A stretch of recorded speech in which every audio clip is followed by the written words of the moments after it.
여러분에게 만약 이성 친구가 있다고 가정을 해봅시다. 가정만 해봅시다. 그런데 그 친구가 밤에 분명히 잔다 그랬어요. 뭐해? 나 이제 피곤해서 잘 거야. 그래? 그래. 오늘도 고생했어. 잘 자. 응, 잘 자. 뿅. 이러고 잤어요. 그런데 알고 보니까 그 시간에 친구들이랑 같이 평화광장에서 너무너무 재밌게 놀고 있었어요. 게다가 다른 성별의 친구들이랑.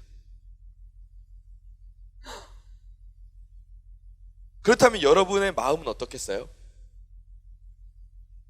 그냥 그래, 모든 사람에게는 자유가 있으니까 그러려니 이러겠어요? 그냥 아무 말 안 하겠어요?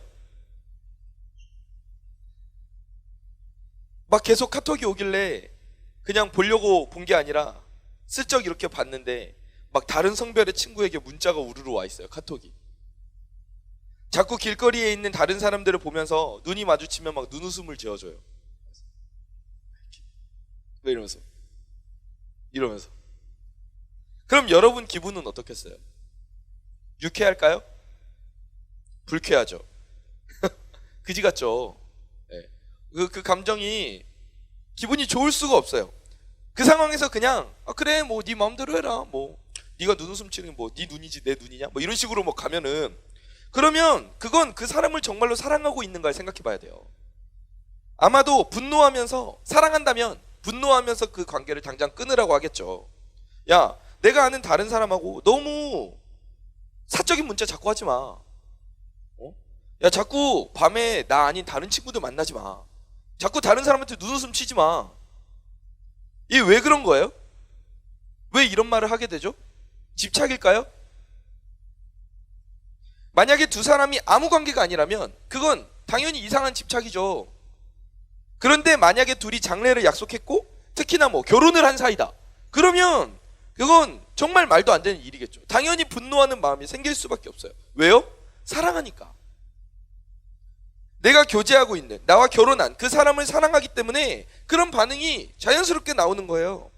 사랑하기 때문에 나와 그 사람 사이에 다른 어떤 것이 들어와서, 다른 어떤 사람이 들어와서 그 관계를 흐리는 것을 원하지 않는 겁니다. 이런 독점하고 싶은 마음은 자연스러운 감정이에요. 그런데 이런 독점하고 싶은 마음이 사람과 사람 사이에서도 나타나죠. 그런데 하나님께서도 우리를 향해서 이 독점의 마음을 표현하세요. 그리고 그 마음이 오늘 우리가 읽었던 본문 10계명 몇 번째 계명이죠? 오늘 우리가 읽은 본문이 10계명 몇 번째 계명이죠? 첫 번째 계명이잖아요. 그 계명에 잘 나타나 있는 거예요. 우리 한번 좀 더 깊이 살펴봅시다. 오늘 본문을 한 번 더 읽어볼까요? 시작. 너는 나 외에는 다른 신들을 내게 두지 말라. 아멘. 하나님께서 이집트에서 노예 생활하고 있던 이스라엘을 구원하셔서 이집트를 떠나게 하셨죠. 그리고 이제 광야의 길에 들어서게 됐습니다. 그때 하나님께서는 그동안 별 말씀 안 하셨어요. 그냥 불평하면 바다 한번 갈라주시고, 불평하면 물 한번 나오게 하시고, 이 정도였는데, 근데 이제 이스라엘에게 몇 가지 지켜야 될 말씀을 주셨어요. 우리가 지난주에 살펴본 대로, 그쵸? 그 중에 하나가 1계명. 너는 나 외에 다른 신을 섬기지 말라. 따라해 볼까요? 너는 나 외에 다른 신을 섬기지 말라. 네. 너는 나 외에 다른 신을 섬기지 말라. 이 계명을 하나님께서 주셨단 말이에요. 이 말씀은 어떤 말씀이에요? 하나님 한 분만이 유일한 신이다.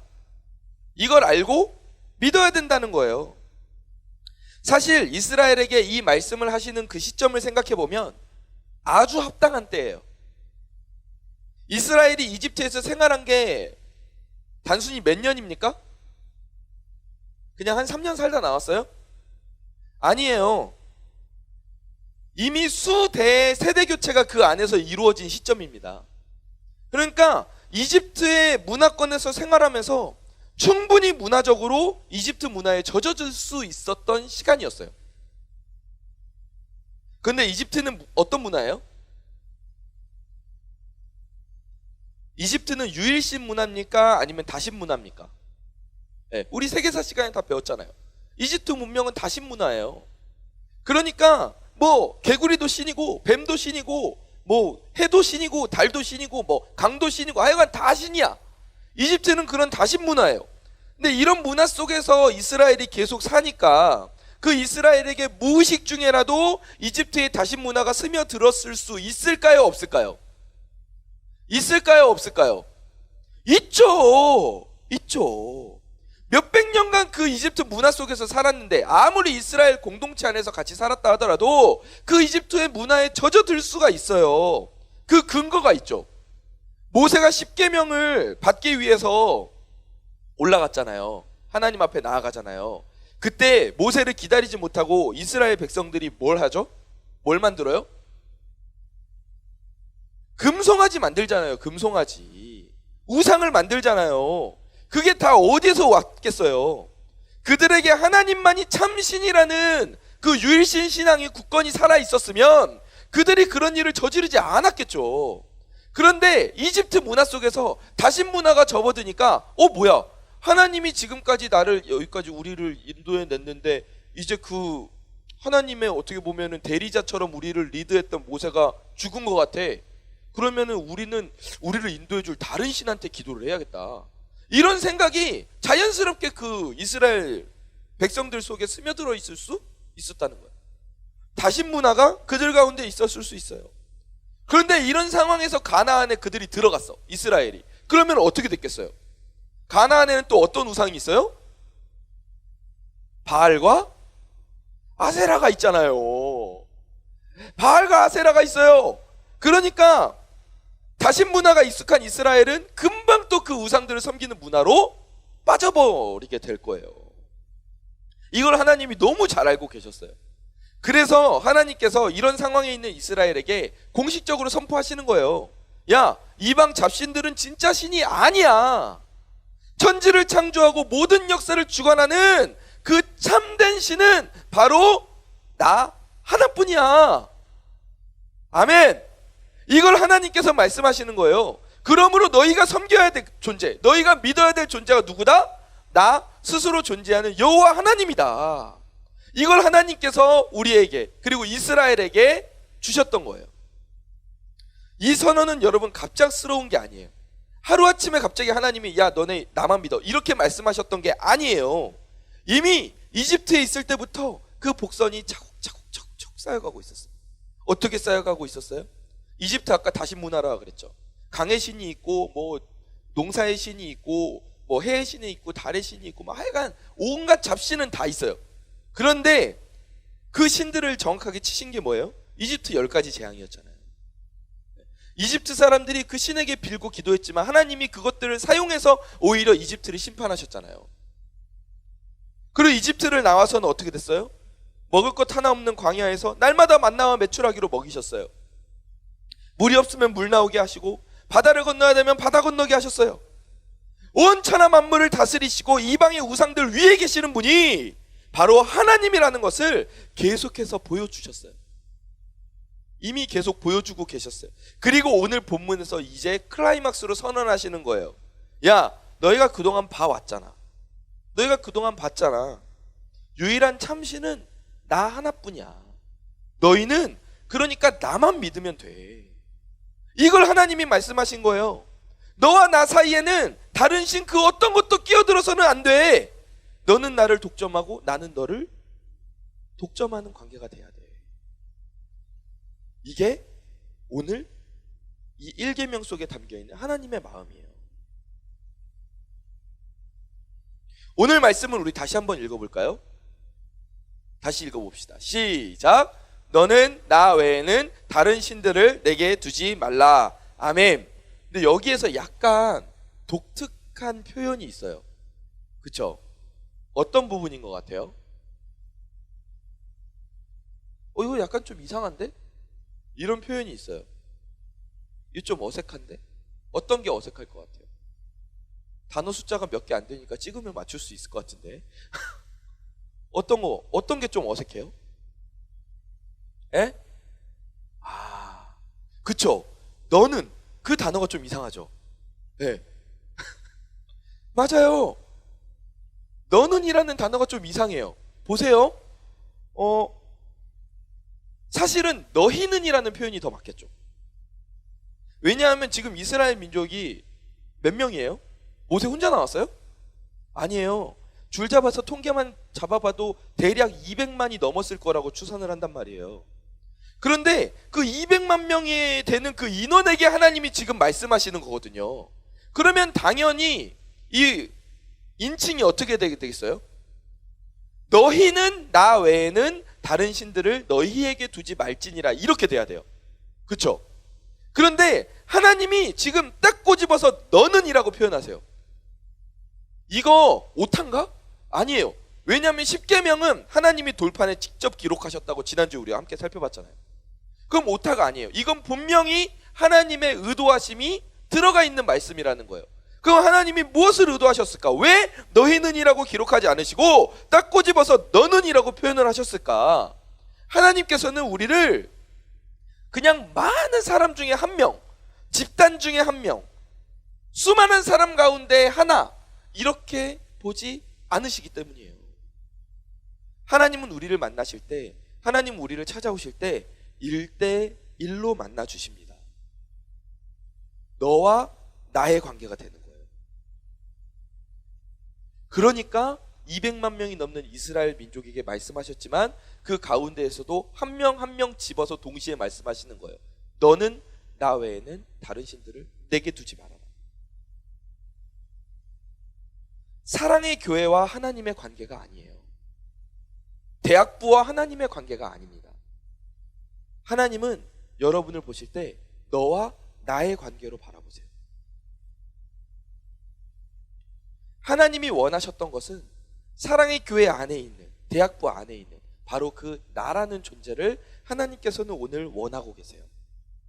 하나님은 나를 원하셨고, 그래서 너와 나 사이에 가로막고 있는, 사랑의 교회와 하나님 사이에 가로막고 있는이 아니라, 너희와 나 사이에 가로막고 있는이 아니라, 너와 나 사이에 가로막고 있는 어떤 것도 존재해서는 안 된다. 너는 나를 독점해라. 나도 너를 독점하고 싶다.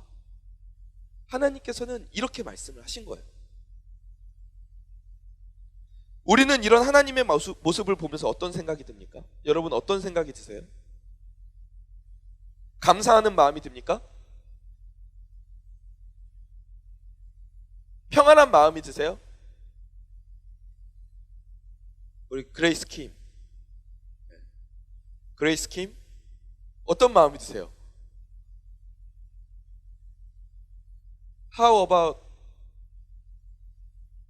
your 마음? 네? 어때요?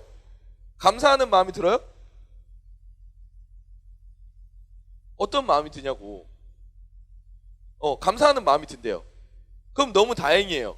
그런데 답답하거나 벗어나고 싶다는 생각이 들 수도 있어요. 잠깐 한눈 파는 것조차 허락하지 않으시는 하나님에게서 좀 벗어나고 싶다, 이런 생각이 들 수도 있어요. 막 하나님이 집착이 심한 연인처럼 느껴질 수도 있어요. 드라마에서도 많이 등장하지 않습니까? 남자 주인공이 막 이렇게 말하잖아요. 내가 너한테 이렇게 하는 건 너를 사랑해서 그러는 거야. 그러면은 여자 주인공이 말하잖아요. 아니, 이제 난 지쳤어. 넌 나를 너무 구속해. 난 이제 떠나겠어. 그럼 이제 남자 주인공 뒤에서 아련하게 누구야? 하면 이제 슬픈 음악 띠리 이렇게 나오잖아요. 드라마에서 너무 많이 등장하는 장면이잖아요. 우리는 하나님과 나와의 관계도 좀 이런 식으로 이해할 때가 있는 것 같아요. 그런데 하나님께서 너를 좀 내가 독점하고 싶다, 너도 나를 독점해라, 이렇게 말씀하시는 이유가 있어요.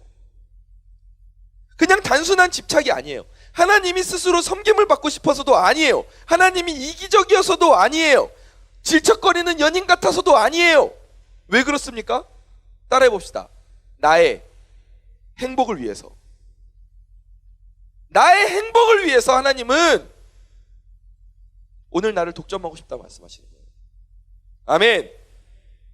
신명기 10장 13절 말씀입니다. 시작. 내가 오늘 내 행복을 위하여 내게 명하는 여호와의 명령과 규례를 지킬 것이 아니냐. 아멘. 내가 오늘 네 행복을 위해서, 너의 행복을 위해서 내게 명하는 여호와의 명령과 규례, 계명들을 지켜야 한다. 이 말씀을 하고 계시는 거예요. 실제로 성경을 보세요. 아담과 하와가 있었습니다. 아담과 하나님, 하와와 하나님, 그 사이에 어떤 장애물도 처음에는 없었어요.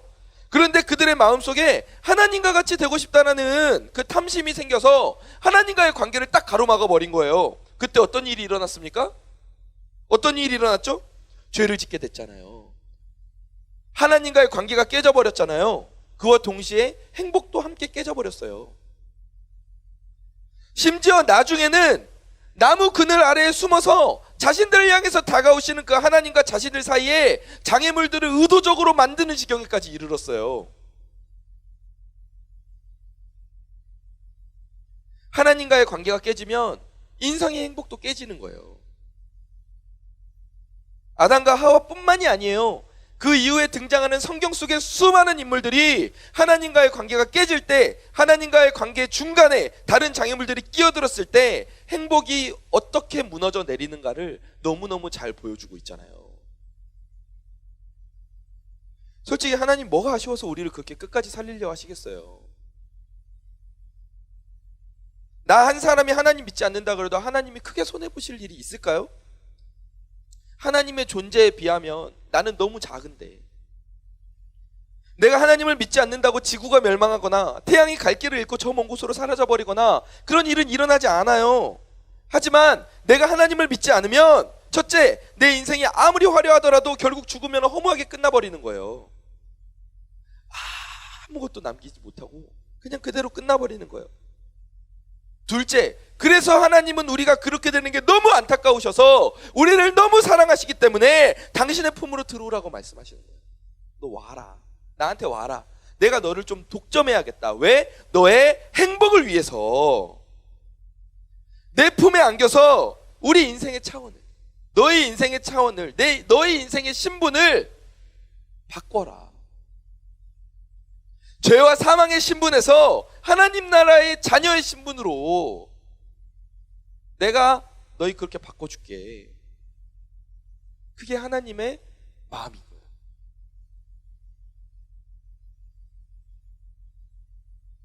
하나님이 우리를 얼마나 사랑하세요? 여러분, 하나님이 여러분을 얼마나 사랑하십니까?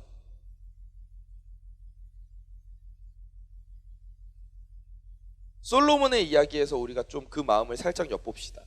열왕기상 3장 16절에서 17절 말씀입니다. 같이 읽어볼까요? 시작!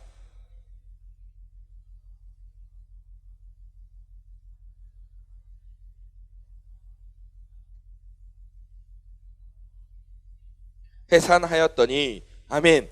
이 이야기는 되게 유명한 이야기죠. 솔로몬에게 두 명의 몸을 파는 여자가 와서 재판을 청합니다. 두 여자가 집창촌에서 함께 살고 있었던 것 같아요. 그런데 같은 날에 둘 다 아이를 낳았어요. 근데 그만 한 여인이 자다가, 이런 사고가 간혹 발생하긴 하는데, 자다가 아이를 덮어버린 거예요. 그러니까 아이가 어리니까 이걸 뭐 벗어나지를 못하고 그대로 죽은 거예요. 그러자 그걸 발견하고 그 여자가 다른 방에서 있는 여인의 아이랑 바꿔치기 한 거예요. 살아있는 아이랑 자기 죽은 아이를 바꿔치기 한 거예요.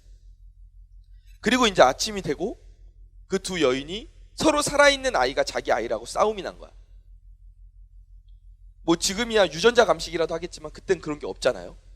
그래서 이게 결론이 안 나서 솔로몬에게까지 온 거예요. 그러자 솔로몬이 뭐라고 말합니까? 야, 이렇게 이야기를 해서는 알 수가 없으니까 그냥 공평하게 반띵해라. 너 반, 너 반 이렇게 가져라. 그러자 어떤 일이 일어났어요? 이어지는 26절 말씀입니다. 시작! 그 산 아들의 어머니 되는 여자가 그 아들을 위하여 마음이 불붙는 것 같아서 왕께 아뢰어 청하건대 내 주여 산 아이를 그에게 주시고 아무쪼록 죽이지 마옵소서 하되 다른 여자는 말하기를 내 것도 되게 말고 네 것도 되게 말고 나누게 하라 하는지라. 아멘. 보세요. 이 두 여자가 뭐라고 말해요? 한 여자는 그 아이를 죽이지 말라고 말해요. 얼마나 마음이 급하고 애가 타는지 마음이 불붙는 것 같다고 표현을 했어요. 그런데 한 여자는 그냥 반띵하자는 거예요. 이건 뭘 의미해요? 이 무슨 이야기의 교훈이 있죠? 진짜 부모의 마음은 달라요. 이 부모의 마음 남의 마음하고 달라요. 아니면 아무리 판결이 안 나서 답답해도 그렇지, 반으로 가르면 아이가 죽는데 그걸 그렇게 하자는 게 부모의 마음이겠어요? 솔로몬도 이 사실을 알고 그 아이의 진짜 어머니를 찾아준 거예요. 여러분, 참신과 거짓신이 여기에서 차이가 나는 거예요. 거짓신은 우리 인생을 책임져 줄 것 같아요. 그걸 보면 마치 내 인생 책임져 줄 것 같아. 그리고 내 인생에 미치는 영향이 막 엄청날 것 같아. 근데 정작 중요한 때 내 인생 책임져 주지 않습니다. 여러분이 가지고 싶어하는 뛰어난 스펙, 뛰어난 직업, 돈, 명예, 외모, 이성, 이 시대의 모든 거짓된 신들, 여러분이 그걸 가지고 있어야 행복한 인생을 살 것 같죠? 그게 행복의 조건일 것 같아요. 왜냐하면 미디어를 통해서, 세상을 통해서 우리는 귀에 못이 박히도록 세뇌를 당해요. 너 그거 안 하면 너 나중에 뭐 먹고 살라 그러냐?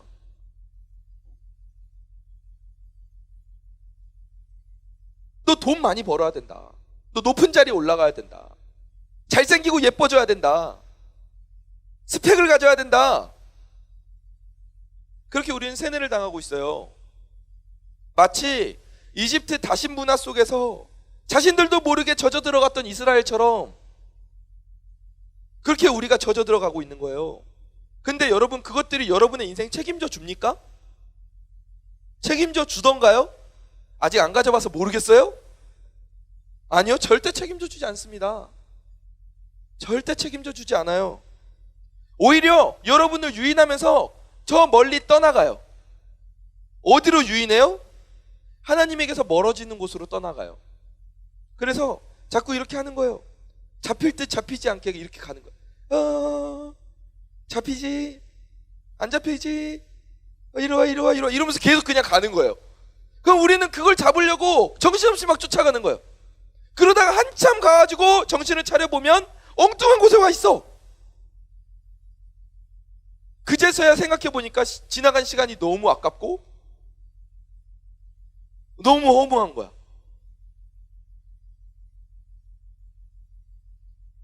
그런데 참신이신 하나님은 다르죠.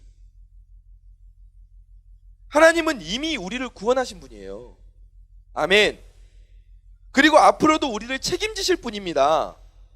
그래서 우리는 하나님만 섬겨야 되는 거예요. 거짓신은 우리가 붙잡으려고 안간힘을 쓰고 발버둥을 치는데, 그런데 하나님은 반대로 우리를 먼저 찾아오시잖아요. 그렇죠? 이게 너무 대단한 거 아니에요?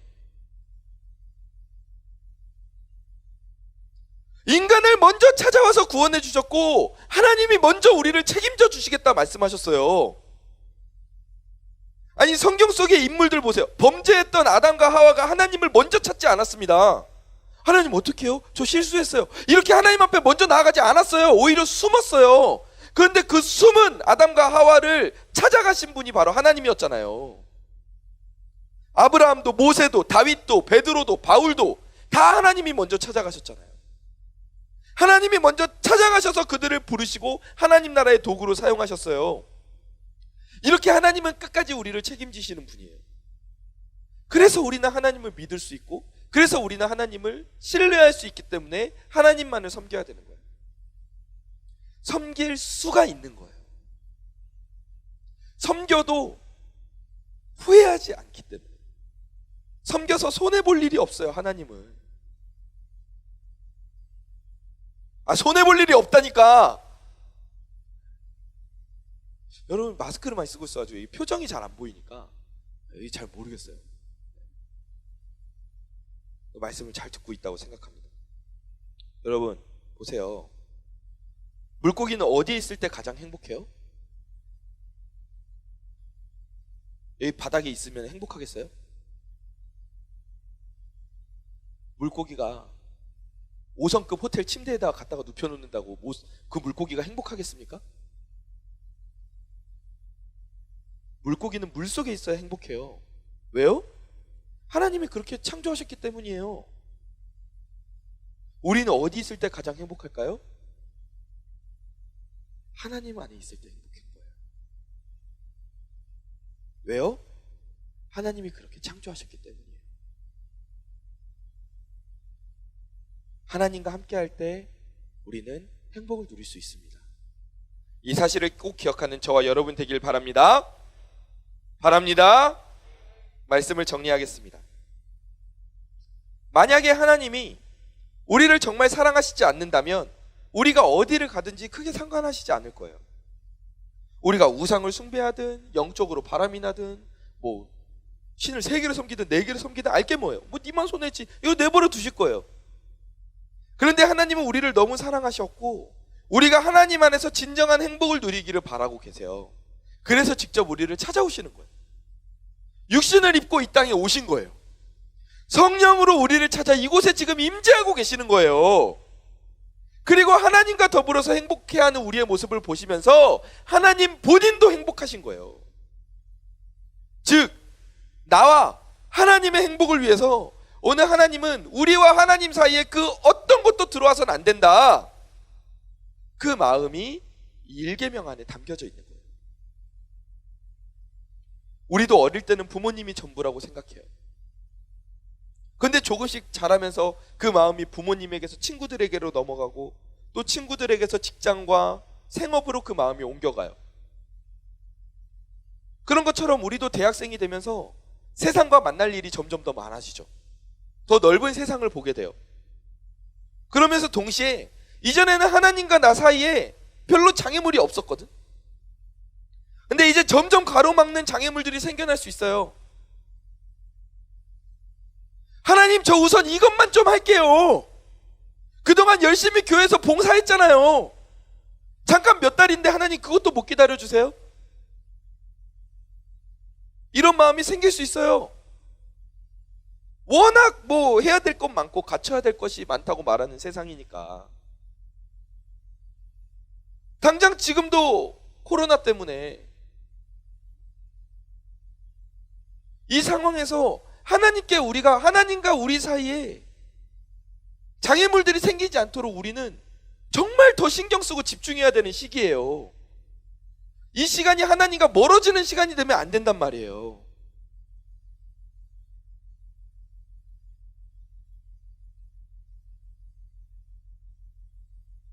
여러분, 근데 하나님은 그렇게 하나님 저 몇 달 동안만 좀 이것 좀 먼저 할게요. 하나님 저 좀 뭐 열심히 했으니까 좀 기다려 주세요. 좀 이해 좀 해주세요. 이렇게 말하는 거 하나님 그거 원하지 않으세요. 왜요? 여러분이 추구하고 있는 그게 하나님과 가까워지는 게 아니라서 그래요.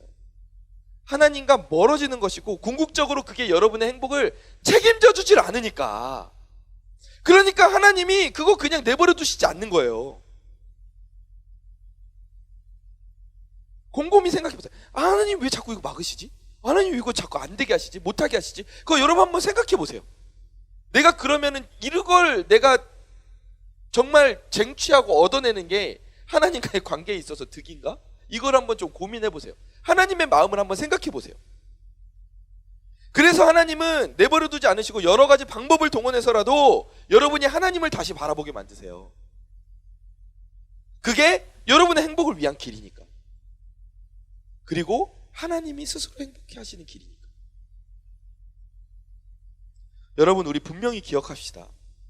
하나님과 나 사이에 그 어떤 장애물도 없는 그 상태가 바로 나와 하나님이 진정한 행복을 누릴 수 있는 상태예요. 아멘.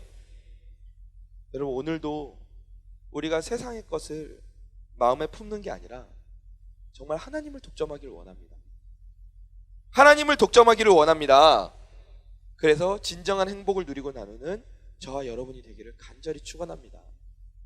우리 마지막으로 1계명, 오늘 본문 말씀 다시 한번 크게 같이 읽어봅시다. 시작! 너는 나 외에는 다른 신들을 내게 두지 말라. 한 번 더 시작! 너는 나 외에는 다른 신들을 내게 두지 말라. 아멘! 함께 찬양하며 나아갑시다.